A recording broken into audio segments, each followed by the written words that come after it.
नमस्कार दोस्तों। एक समय की बात है, एक शहर में विक्रांत नाम का व्यक्ति रहा करता था, जो अपने पत्नी और बेटे के साथ शहर में रहा करता था।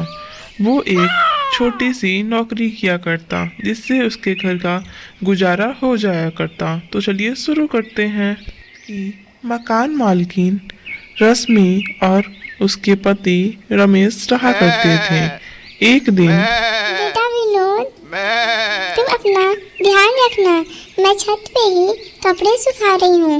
इधर इधर ना जाना, नहीं तो गिर जाओगे। लेकिन जैसे ही कविता वहां से हटती है, विनोद के गिरने का आवाज आता है। हाय राम, ये क्या हो गया? विनोद ऐसे कैसे जमीन पे गिर गया छत पर से? हाय राम, कविता का इकलौता बेटा था, अब क्या होगा?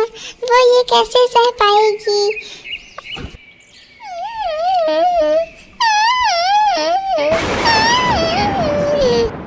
मत रो कविता, मत रो।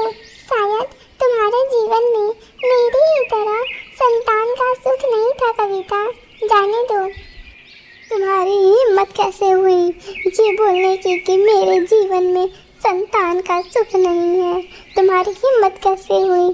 तुम बताओगी अब मुझे, जिसके खुद एक भी बच्चे नहीं हैं, और तुमने ही मेरे बच्चे को मारा है। तुम्हें ही मुझसे जलन दी कि मेरा इकलौता बेटा गोलू कैसे मर सकता है? इसे कुछ नहीं हो सकता।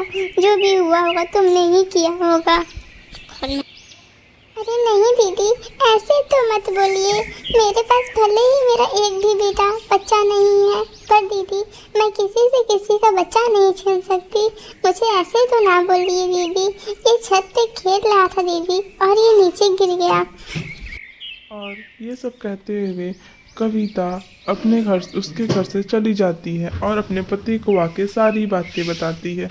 ऐसे ही कुछ दिन बीत जाते हैं। कुछ दिन बाद कविता अपने बेटे के वियोग में अपना प्राण त्याग देती है।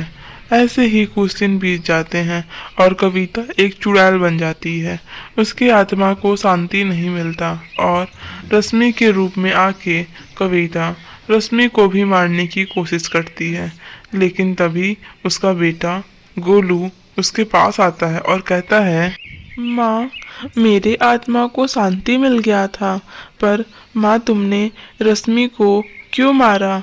अब अगर उन्हें चोट लगेगी तो मेरी आत्मा को शांति कैसे मिलेगी माँ? उन्होंने मेरे साथ कुछ गलत नहीं किया था। बेटा गोलू, मैं नहीं छोड़ूंगी रश्मि को। हाँ, मुझे उन्होंने नहीं मारा, वो आपकी लापरवाही थी। आपकी वजह से मैं गिर गया था छत पर से। मुझे माफ़ कर दो रश्मि, मुझे माफ़ कर दो। मुझे पता चला कि तुमने मुझे नहीं मारा था। मैंने तुम्हारे पे गलत आरोप लगाया था कि तुमने मुझे मारा है। कोई बात नहीं दीदी, पर आप तो ठीक है ना? आपकी मृत्यु हो गई, पर आपकी आत्मा की शांति के लिए मैं ज़रूर पूजा कराऊंगी, और आप अपने बेटे से मिलके बहुत खुश होइएगा दीदी। और फिर चुड़ैल अपने बेटे से मिलके उससे बहुत सारी बातें करती हैं और उसे ज़ोर से गले लगाती हैं, और फिर चुड़ैल वहाँ से चली जाती है अपने बेटे के साथ। तो दोस्तों, वॉचिंग वीडियो अच्छी लगी हो तो लाइक सब्सक्राइब करना बिल्कुल मत भूलिएगा।